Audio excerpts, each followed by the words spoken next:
Yo, what's up, everybody? It's Utility Sports. If you do enjoy NFL mock drafts, off-season content, we are your off-season home for the NFL. We cover a lot of stuff throughout the entire off-season, including mock drafts, free agents, trades, firings, rumors, everything that you can imagine. We do cover here at Utility Sports. Hit that subscribe button. It costs nothing to do so. We would really appreciate if you would go and hit that subscribe button right now before we get into the video. Now, jumping in at pick number one, we have Jacksonville, where there's a lot of rumors swirling about Urban Meyer potentially going to Jacksonville for their head coaching position, as well as having partial control of player personnel, which makes me a little nervous for them because they might opt to go with Justin Fields safe. But I think at the end of the day, you cannot pass up on a prospect like Trevor Lawrence. Yeah, Trevor Lawrence is going to be the first overall selection. A lot of people seem to think that Justin Fields is gaining traction there. I'd love to see what they're going to say after the Alabama game in the national title. I don't think Fields is going to back up his performance. I don't think he's going to play quite as well as he did against Clemson, just because Alabama is a better team, better defense. And ultimately, I think Lawrence is going to be the first sure number one pick in the draft here. Yeah, now sitting here at pick two, we have the New York Jets, which they have to make a big decision. I think, unfortunately, obviously Adam Gase is out at this point. He has been fired. There is no more emotional connection to Sam Darnold. I think at this point, the Jets might opt to look at a new quarterback in this situation. I don't know if that's necessarily the correct move on their part, but you could argue both ways of keeping Darnold, trading Darnold. But I think what they will do in this, I want to preface that once again, what they will do in this situation is draft Justin Fields. Just have to get a new quarterback in the room. I think that for the New York Jets, that they're going to look to bring in a new franchise guy. Justin Fields is that guy for them. Yeah, we're seeing a rerun of what we've seen for the last decade now for the New York Jets, and even a little bit beyond that. It went from Mark Sanchez to Geno Smith to Sam Darnold. It just is going to continue. The New York Jets are going to take a quarterback here in the draft at pick 2. They have a whole bunch of other needs. Trade down would be their best situation. Even grabbing Sewell would be a stronger selection, in my opinion. But Fields will be a New York Jet at the end of the day, more than likely. And now at the number 3 pick, we have Miami, and this is kind of where the pinpoint, the turning point happens for the Miami Dolphins, and quite frankly, the rest of the NFL draft. This is one that's not being talked enough about, in my opinion. I think Penei Sewell will actually be the selection for the Miami Dolphins. I understand that they could look other places like possibly wide receiver or linebacker, but having potentially the best player still on the board here at 3, I think they'd think long and hard about selecting a guy like Sewell. Yeah, definitely. And you're looking at a possible trade down situation too when it comes to actual draft night. I think Cincinnati's going to be very aggressive, trying to either move up to 2 with the New York Jets or 3 with the Miami Dolphins, trying to get their guy Penei Sewell. We see him go here to the Miami Dolphins, which is definitely a possibility. Miami could definitely use him, kick one of their other tackles into guard potentially, and really work on building up that offensive front in front of Tua Tagovailoa. So Sewell here at 3 makes a lot of sense for Miami. Now, sitting here at pick 4, we have the Atlanta Falcons. Once again, they have a different amount of potential places that they could look to draft, possibly quarterback, edge, linebacker. But I think you have to go, once again, best player available for whoever the next head coach is of the Atlanta Falcons. Micah Parsons offers a lot of versatility at the linebacker spot. I think for Atlanta, you have to continue to build that defense. Obviously, you're going to figure out the quarterback situation later. I'm not sure if they would be all in on a guy like Zach Wilson. I think they will go best player still on the board in Micah Parsons. Yeah, you're putting Parsons next to Deion Jones. That's a really good 1-2 tandem at that linebacker position. And they're really strong right up the middle of that defense. You got Grady Jarrett, obviously, the linebacker duo I just mentioned, and Keanu Neal as your safety. That's a really, really strong point. A lot of good teams are really strong up the middle of their defense, and the Falcons get a good one here in Micah Parsons to really solidify their defense. Now, like you had mentioned, for pick 5, Cincinnati would be very aggressive. And I think that under the assumption that we were to make trades, we would mock a Dolphin and Bengals swap for selections. But in this case, since we are not making trades, I think that the Cincinnati Bengals here at number 5 would be very, very happy to select Jamar Chase, Joe Burrow's college teammate. He's definitely a guy that can create separation, has some of the best hands in the entire class. Obviously, you could argue the first or second best pair of hands, along with Devontae Smith.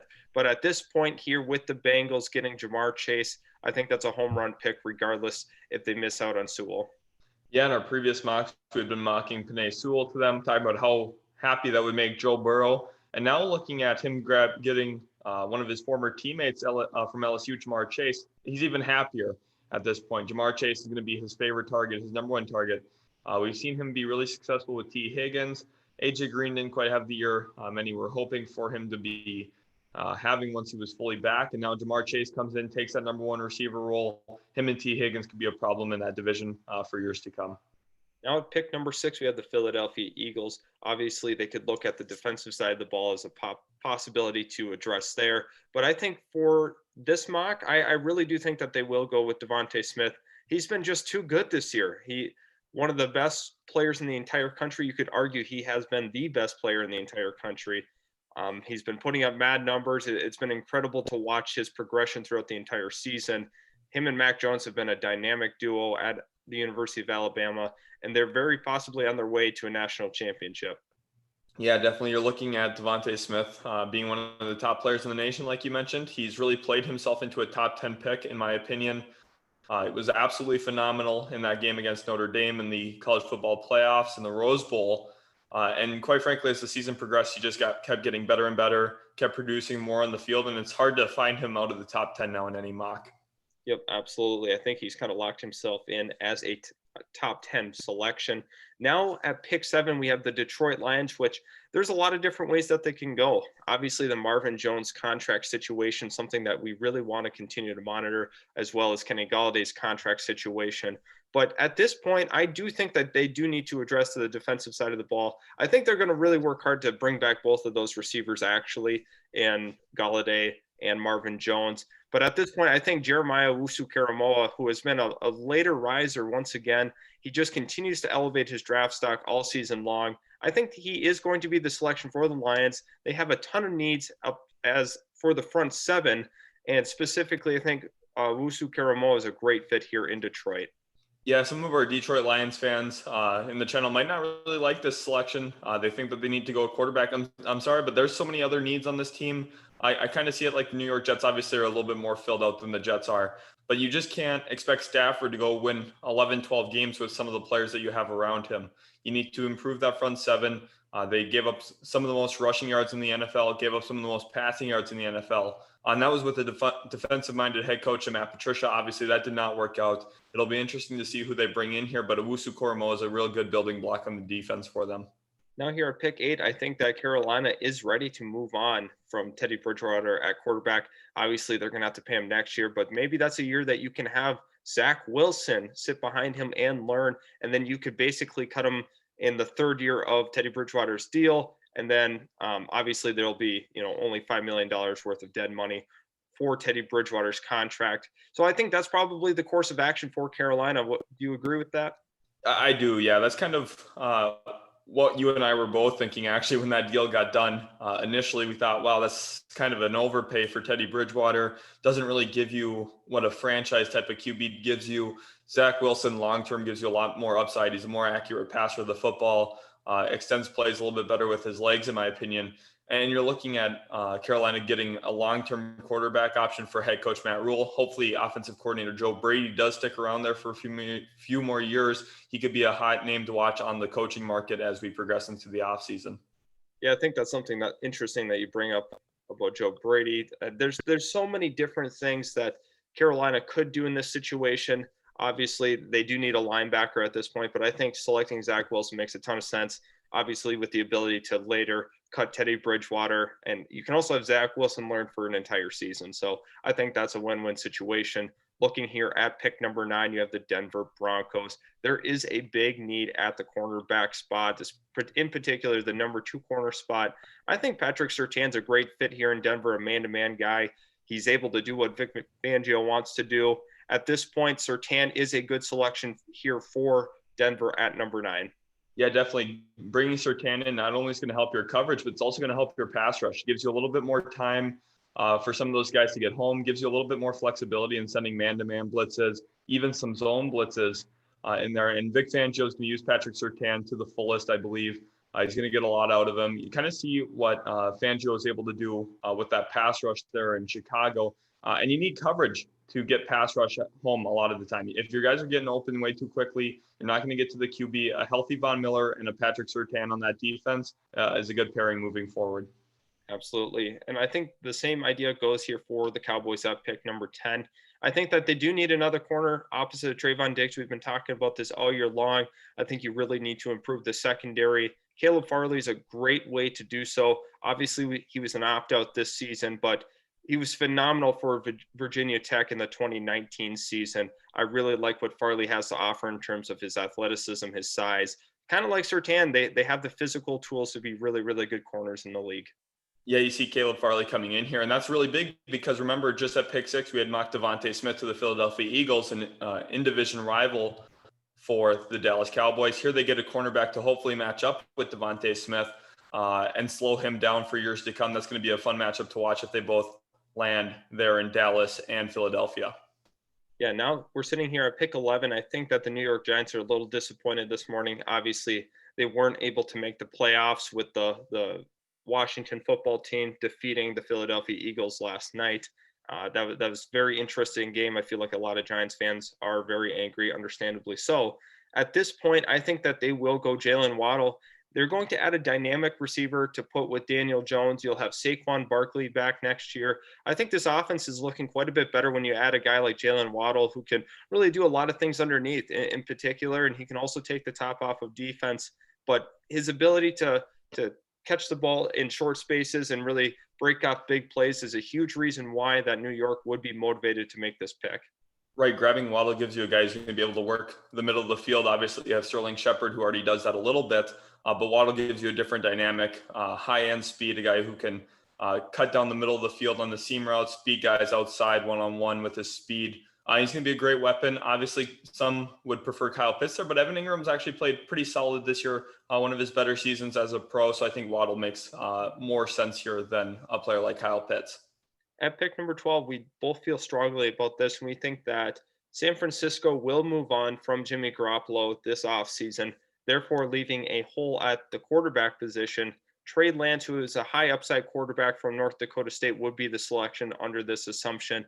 They also could look corner if they don't cut Jimmy Garoppolo. But I think Trey Lance is a great fit with Kyle Shanahan there in San Francisco. Really good upside pick. He has some pieces around him that he can really work with. Obviously, you have George Kittle and a plethora of running backs, but you also have some nice wide receiving targets as well.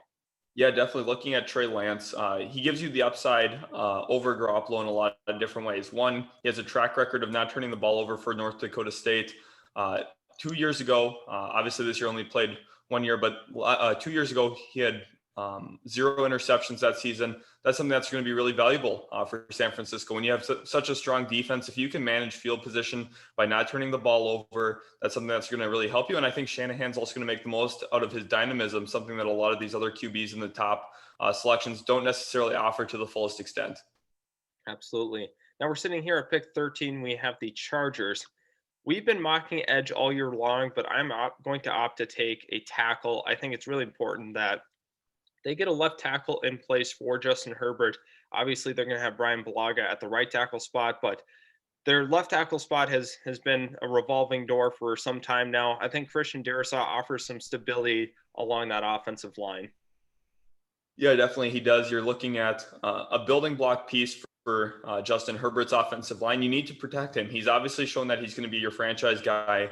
Really phenomenal year this year for Justin Herbert. If they get him a left tackle, someone who can protect him, hopefully Bulaga is healthy moving forward. You're looking at a much improved Chargers offensive line. It's going to help the run game, hopefully keep Austin Eckler healthy, something that hasn't been true this season. And now you're looking at a much better Chargers team going into 2021.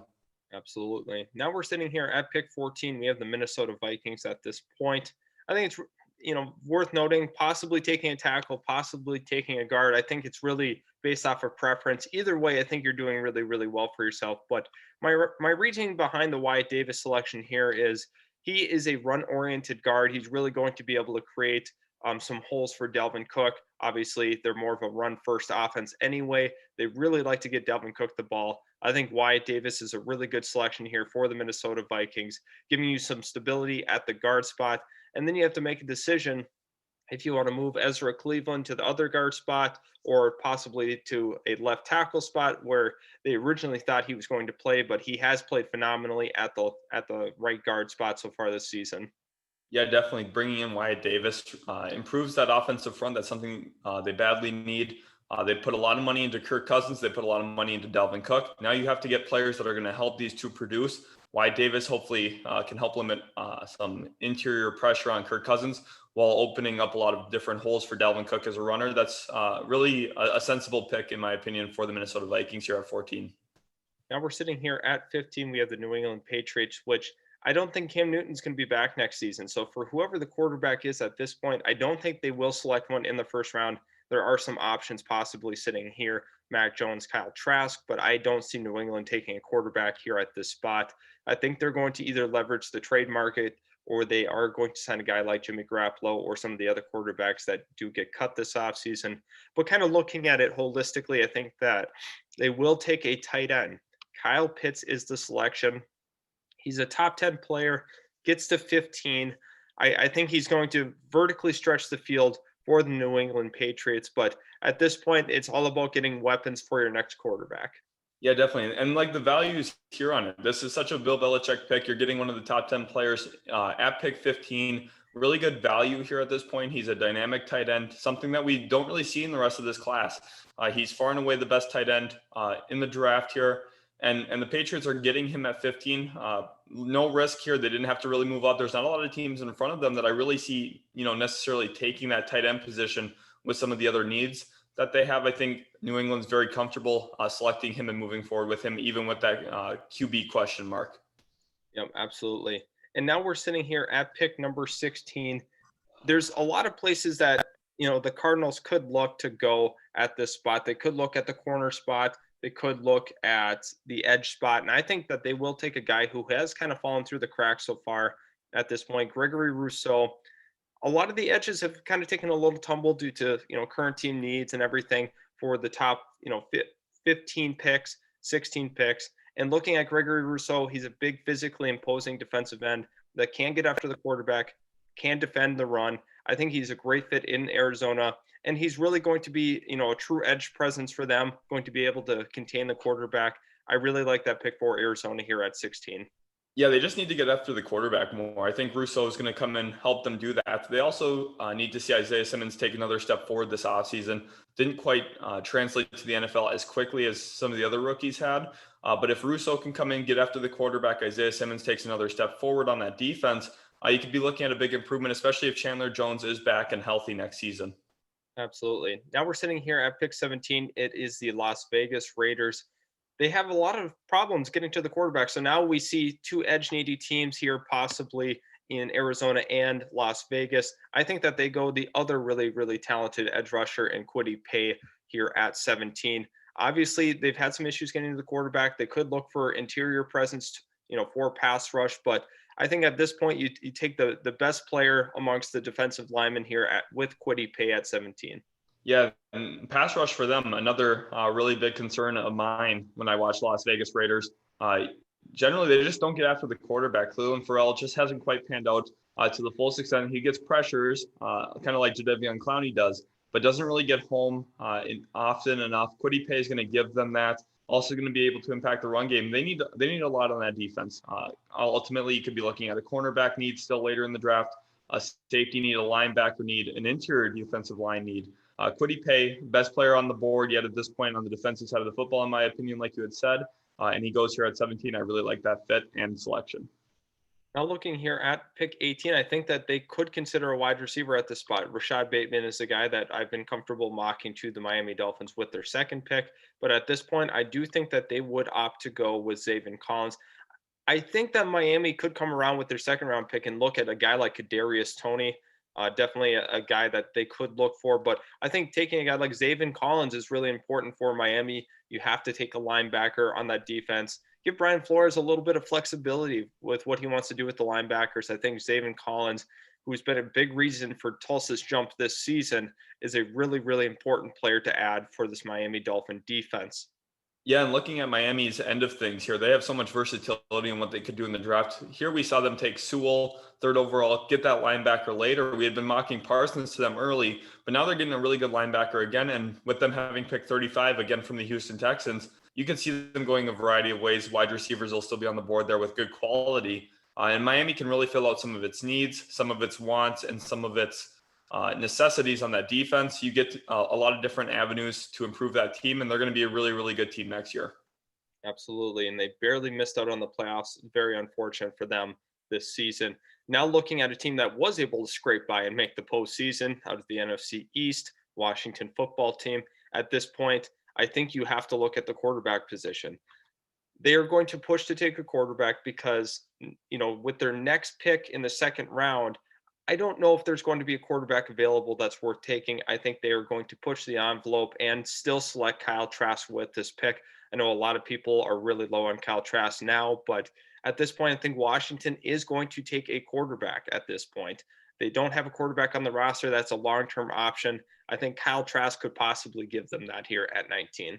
Yeah, and most definitely. And you're looking at Washington, that defense is really filled out already. They've extended their D tackle just yesterday.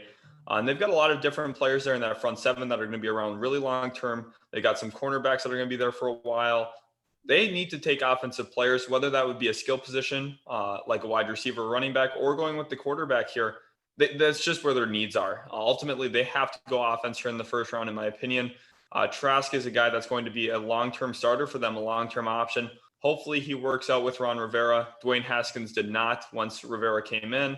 And now Trask fills perhaps their biggest need on that team.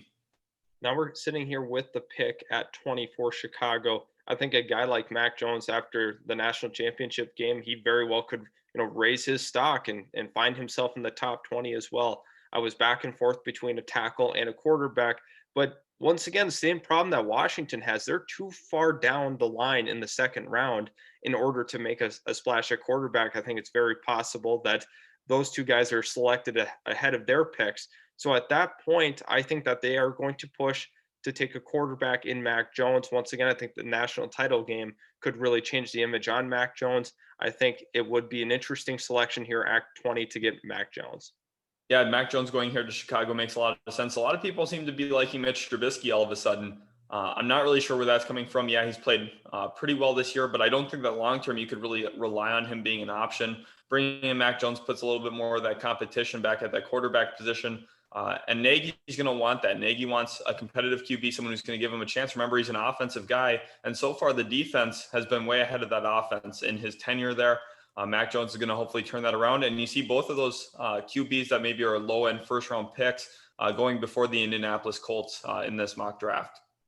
Absolutely. Something to make note of in this stretch between 19 and 22.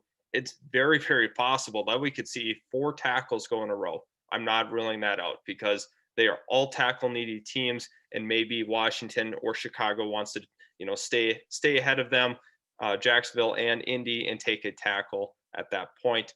But with that being said, we are going to look at the tackle position for Jacksonville. Rashawn Slater picked up a lot of steam this year. I think he's going to be a great tackle fit. I don't think Cam Robinson's going to be back next year. Then you have Jawan Taylor at the other tackle spot. You have to protect Trevor Lawrence at this point. Rashad Slater is the way to do so.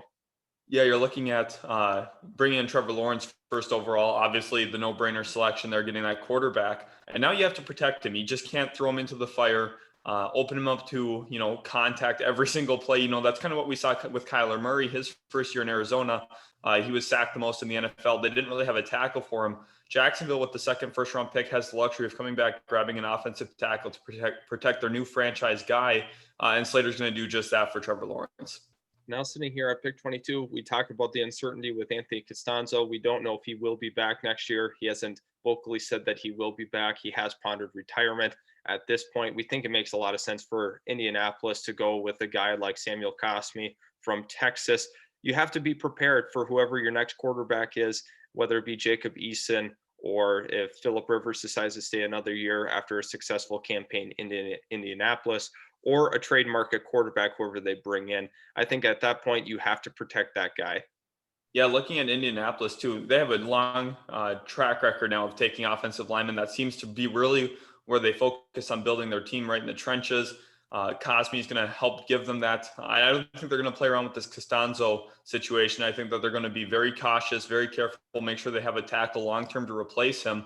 And even if Costanzo doesn't retire this first year, you get a versatile offensive lineman in Cosme, can do a few different things for you. And then if Costanzo does retire at the end of next season, you have that long-term replacement already set in stone. You get another pick next year to kind of play around with, figure out some of your other holes on that team.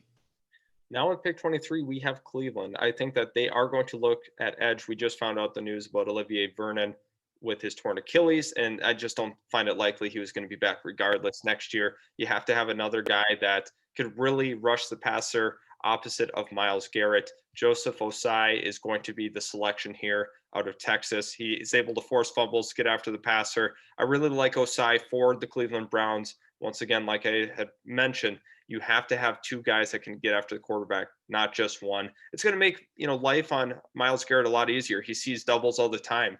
That's going to create opportunities for other guys as well. So Osai is going to get a big time opportunity with Cleveland. Yeah, Cleveland clinching their first playoff berth yesterday, but I think it's still clear they do need to improve that edge position long-term. Olivier Vernon obviously came in from the New York Giants, gave them a few serviceable years, but Osai is going to be a long-term option there. And Myles Garrett's at his best when he's got someone across from him, taking some of the pressure off of him to get to the quarterback. Garrett's an absolute beast. Osai is going to help him get a little bit better yet, even being on that defensive line. Now with the 24th pick, we have the Tennessee Titans. I think that edge is a big possibility here. I also think interior defensive line is a big possibility. It's all going to be based off of preference for Mike Vrabel. I don't know if they'll go for a first-round wide receiver. I think they will look edge. I really like Azeez Ojulari from Georgia. Once again, they have to get after the quarterback. They're one of the worst teams in the NFL in terms of generating pressure. Despite them having a good defense, it just really makes you wonder if they could get after the quarterback, how good that defense could actually be in Tennessee. Yeah, you're looking at a really strong secondary there in Tennessee with Malcolm Butler and company. Now you're looking at Tennessee getting an edge. We've seen a little bit of a run on edge. And at this point, if the board did fall this way, they'd be a little nervous about losing out on an edge with Osai going right before them, grabbing Ojulari here. I think he's a step above some of these other guys that are still on the board, and Tennessee would feel really, really good about getting him at 24. Now at pick 25, we have Tampa Bay, which there's a couple of different avenues they can go. Once we get to some of these playoff teams, it's a little harder to find that clear need. But for them, I think it's going to be about replacing Ndamukong Suh, who will likely not be back next season due to contract issues with them. J2 Fele will be the selection. He's a versatile run defender. He can also rush the passer, offers a ton of versatility, was an opt-out this season for UFC. But I think at this point, I think it's very crucial for Tampa Bay to ensure that they keep the middle of their defense strong. I think at this point, looking at Tampa Bay, that is one of their biggest strengths as a team is defending against the run. Yeah, like you were saying about the Ndamukong Suh contract, a big thing for Tampa Bay this year is going to be trying to retain Chris Godwin. Their skill positions are really strong at this point. You need to bulk up the trenches in the draft. Tufele is going to be that option, and it gives you a little bit of versatility with the salary cap to either bring back Chris Godwin on a multi-year deal, maybe franchise tag, whatever they got to do to keep him around. Because you don't want Tom Brady coming in and then losing all your weapons as soon as he's here, basically. Godwin's been a really solid player for them when he's been healthy this season. And I think ultimately they do not want to let him go in free agency. Now at this next spot here, our 26, we have the Baltimore Ravens. You could obviously see them looking possibly at a wide receiver or an edge. And they're always in the market for a tight end here in the first round, as we always see. But looking at this pick, I think they will look at the interior of their offensive line. They love to run the football. Elijah Vera Tucker is going to allow them to continue to do that. I think at this point, their biggest strength is obviously running the football, whether it's with J.K. Dobbins, Gus Edwards, Mark Ingram, whoever it may be, or Lamar Jackson. So at that point, you want to protect Lamar in the pocket as well, but you also want to have the ability to run the football. You grab a guard here with the 26th pick. Yeah, Vera Tucker is going to be a huge addition for the Baltimore Ravens. You need to find that long-term Marshall Yanda replacement, obviously retired a couple of years ago now. And Vera Tucker coming in gives you that. He's going to be a guy who can get out and block in the second level for the Baltimore Ravens, something that's really necessary for them. He's going to be able to deal with bigger D tackles. And quite frankly, he's going to be a great fit there in Baltimore with their heavy run offense. Now with the New York Jets, obviously they addressed a need at the quarterback spot. They will likely have a second round pick from the Darnold trade that gets leverage. We're not exactly sure if he would be able to net a first round pick. Possibly a team like the Steelers would be interested in something like that. But we think it's more likely that he is worth a second rounder on the open market at this point. Looking at the Jets here, though, I think it's really important, as you know, as a Jets fan for yourself, you have to get the corner because it's been kind of a disaster there in the cornerback room. Yeah, the cornerback is one of the most important positions in football, in my opinion. Grabbing JC Horn here would cover a multitude of sins, honestly, because when you can't cover the number one receiver on the other team, you're due for a long day in the NFL. Players like Stephon Diggs in that division, Julian Edelman when he's healthy, you need to have guys who can step up, cover him, play outside, give you a lot of different options defensively. Cornerbacks give you a lot of versatility if you have good coverage guys. JC Horn's going to come in, give the Jets a lot of versatility, like I'm mentioning here. And he's just a big improvement over what we have on the roster at this point. That is arguably the most important position for us to upgrade. That's a reason why I would like us to trade down in the draft from pick 2. But grabbing Fields and Horn here would be something I'd be interested in watching moving forward for the New York Jets. Now looking at 28, we have the Pittsburgh Steelers, and we've been pretty consistent with their selections. I think a guy like Travis Etienne or Najee Harris are very, very viable selections at pick 28. We do think that Travis Etienne will be the pick for them. He kind of offers a lot of versatility in what he can do. He can catch passes out of the backfield. Obviously, he can run in between the tackles, outside the tackles. He can do a lot of different things for you. He's a shifty running back, and I think Pittsburgh is pretty happy to get him here at 28. Yeah, Etienne was definitely the lead dog in this running back class coming into the season, has been absolutely phenomenal in his career at Clemson. And we see him go here at 28. I do want to say as well that it kind of comes down to preference now at this point for the Pittsburgh Steelers. Najee Harris has played so well that if they did prefer him over Travis Etienne, that would be the selection. It just kind of comes down to what that front office thinks individually. To us, I know I like Travis Etienne a little bit more than Najee Harris when it comes to NFL style running. But at the same time, I think Najee Harris will be great too, and the Steelers could definitely go that way as well. Now here at pick 29, we have the New Orleans Saints, which they have a very, very solid roster as a whole. I think they could look at the linebacker spot, but I think they will opt to look at the corner spot because Eric Stokes is a nice man-to-man guy, a little grabby for a corner, that a little more than you would like. But I think Eric Stokes being that man-to-man guy, you have to protect yourself in the future. Obviously, Janoris Jenkins is not going to be a long-term guy, but Eric Stokes fills in nicely for him in the future. Yeah, like I've been saying about the cornerbacks all mock draft long here, Stokes comes in, gives you that number 2 corner next to Marshawn Lattimore. And quite frankly, your number 1 corner, yeah, it's really nice to have one. But if your number 2 corner is giving up a lot of open routes, open concepts, and just getting targeted a lot, kind of devalues that number 1 cornerback a bit. Eric Stokes comes in, kind of balances out that defense, gives you another strong cornerback option, something they've been looking for. They obviously brought in Eli Apple for a little while. The Saints have been badly needing a number 2 corner. They get one here with Eric Stokes. Now here at pick 30, we have the Buffalo Bills, which there's a number of different ways that they could look in terms of corner, linebacker, or tackle. Let's kind of take a look at the linebacker spot real quick as well. Nick Bolton, Dylan Moses. Those are some of the main targets here at pick 30, but I think they will. Even after the bad game that Shaun Wade had against Clemson, I think Shaun Wade would still possibly be the selection. They've been looking to get a nice slot corner in Buffalo, and I think Shaun Wade gives that to them.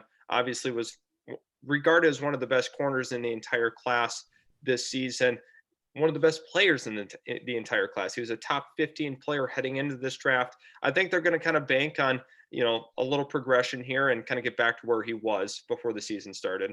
Right, and with where the Bills pick, it's very likely that Shaun Wade wouldn't be there with their second selection in the second round. So you're looking at the Bills maybe have to take a little bit of a reach here based on how many expect the board to play. But this is what happens in the NFL. Teams and general managers, when they like a guy, they're going to go get him where they feel like they have to get him to ensure that they get him. The Bills do that with Shaun Wade here. He fits perfectly into that defense, gives them that slot corner like you're mentioning. A guy that could really perform well in the NFL. He's going into a really stable system and a team that has not a lot of holes. Tre'Davious White outside at cornerback, now Shaun Wade on the inside. That could be a really, really dangerous duo moving forward for the Bills. Now at pick 31, we think that Green Bay will address the cornerback spot. Darian Kendrick from Clemson would be the selection here.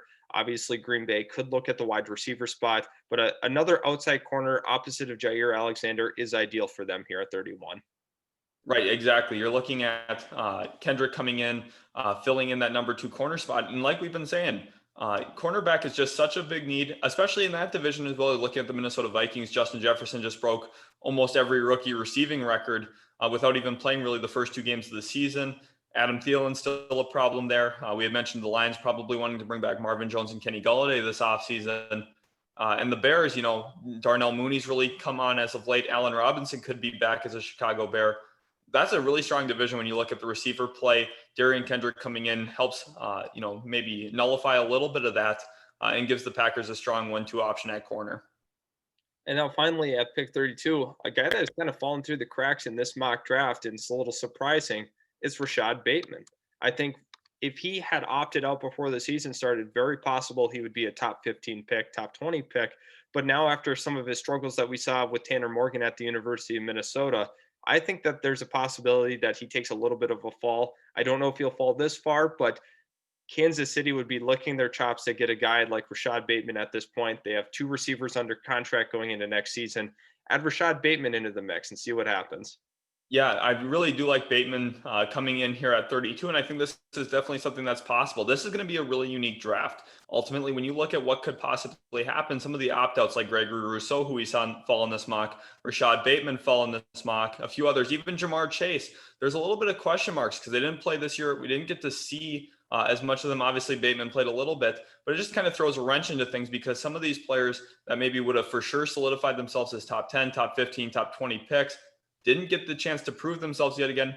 It'll kind of be interesting to see if GMs value guys who played this year played really well, or if they're going to look at the historic tape on some of these players, players that have played really well maybe 2 seasons ago, didn't really get as much of an opportunity to show that this season. Bateman's a wonderful selection here to go to the Chiefs, and that's really scary for their offense. And speaking of opt-outs, let's look at the Chuba Hubbard situation.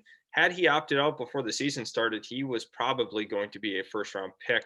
Obviously, he went crazy in 2019, had a lot of struggles for Oklahoma State this season, and now might find himself being a third, fourth-round pick. So it's just really interesting because some guys' stock actually fell and they couldn't prove themselves. Um, it's just a weird situation with the whole opt-outs, right? Because I don't know at that point if Chuba probably regrets his decision to play, but there's a couple of guys that had opted out that wish they would have played. Surtain could have obviously improved his stock, or his stock could have fallen, or excuse me, not Surtain, but Caleb Farley could have been one of those guys to either go up or down. A lot of the opt-out players like Jay Tufele could have, obviously increased his stock a little bit more. But at this point, I think that some of the guys have made sense to do it, some didn't. But it is what it is in this crazy 2021 draft as a whole. Bateman is the final selection. Thanks everybody for tuning in. Please hit the like button if you did enjoy the video. Also hit the subscribe button if you want to be around this NFL mock draft content. And we can't wait to see you guys in the next video.